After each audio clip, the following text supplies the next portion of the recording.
प्यारे छात्रों,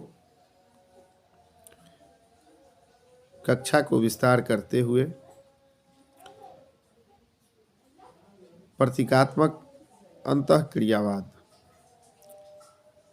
विषय को आगे बढ़ाते हुए मानव की सामाजिक प्रकृति के ऊपर चर्चा हम करेंगे। मनुष्य एक सामाजिक प्राणी है और एक सामाजिक प्राणी के रूप में वह दूसरों के संपर्क में आता है और दूसरों के साथ संबंध स्थापित करता है। व्यक्ति के विचार, भावनाएं, यहाँ तक कि प्रतिक्रियाएं भी इन दूसरे व्यक्तियों से संचालित होती हैं और दूसरों से उसे यह सब प्राप्त होता है। व्यक्ति अपने आसपास के लोगों को उत्तेजित करता है और स्वयं भी दूसरों के द्वारा उत्तेजित होता है। व्यक्ति की अधिकांश क्रियाएं या व्यवहार सामाजिक होते हैं क्योंकि वे क्रियाएं अर्थपूर्ण ढंग से दूसरे व्यक्तियों और मानव समूहों के विगत, वर्तमान और भविष्य के व्यवहार से प्रभावित एवं संबंधित होती है और उन्हीं के अनुसार उसकी गतिविधि निर्धारित होती है। यथार्थ में समाज का प्रत्येक सदस्य दूसरे व्यक्तियों के संदर्भ में क्रिया कर रहा है और उस क्रिया के प्रत्युत्तर में दूसरे व्यक्ति भी अपनी क्रियाओं का निर्धारण कर रहे हैं। इसी को अंतःक्रिया कहते हैं। यह क्रिया व्यक्तिक क्रिया भी हो सकती है और सामूहिक क्रिया भी।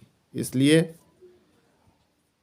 अंतःक्रिया व्यक्ति में, व्यक्ति और समूह में तथा समूह और समूह में हो सकती है। अंतःक्रिया के अर्थ को स्पष्ट करते हुए कहा गया है कि एक व्यक्ति क्रिया करता है और उसके प्रत्युत्तर में दूसरा व्यक्ति भी क्रिया करता है। यहाँ दोनों एक दूसरे से कुछ प्रभावित होते हैं। पारस्परिक रूप से प्रभावित करने की इसी क्रिया को अंतःक्रिया कहते हैं। डॉसन तथा गेटिस के अनुसार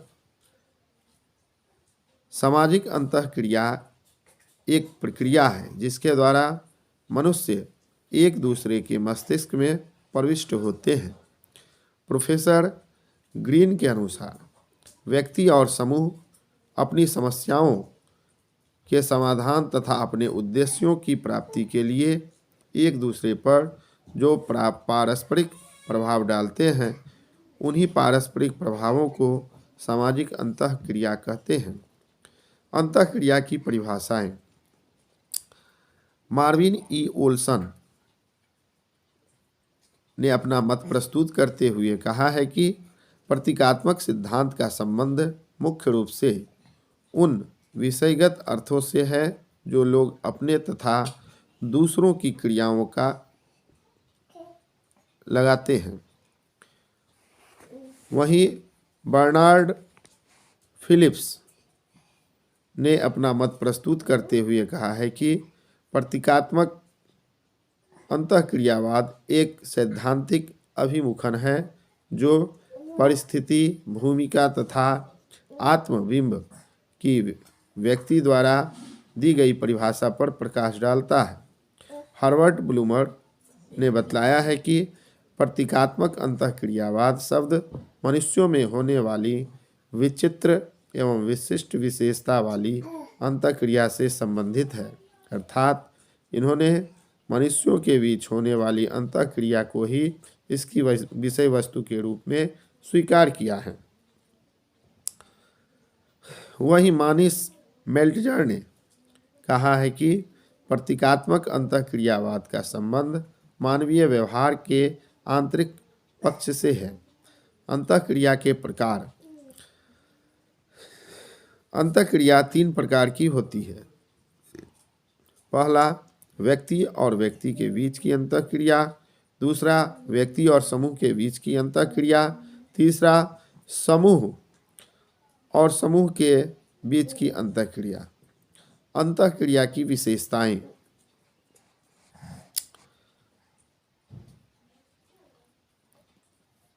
अंतःक्रिया की विशेषताएं निम्नलिखित हैं। नंबर 1, विचार करने की क्षमता का निर्माण सामाजिक अंतःक्रिया के कारण। नंबर 2, मानव में विचार करने की क्षमता होती है। नंबर 3, अंतःक्रिया के दौरान लोग अर्थ व प्रतीकों को सीखते हैं। नंबर 4, क्रियाओं व अंतःक्रियाओं के प्रतिमानित जाल ही समूहों एवं समाजों का निर्माण करते हैं। नंबर 5, ब्लूमर व कोहन का मत है कि सांकेतिक अंतःक्रियावाद की विषय वस्तु यह है कि मानव मस्तिष्क के अंदर क्या चल रहा है। इस प्रकार से अंतःक्रिया की कुछ सामान्य विशेषताएं भी हैं। प्यारे छात्रों,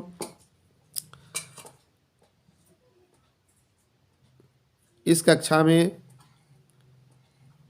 प्रतीकात्मक अंतःक्रिया के विषय पर जो चर्चा हुई है उसे गंभीरता से लें, अपने वैचारिक सोच को ऊंचा करें और अपने साथ आत्मसात करने का प्रयास करें। धन्यवाद।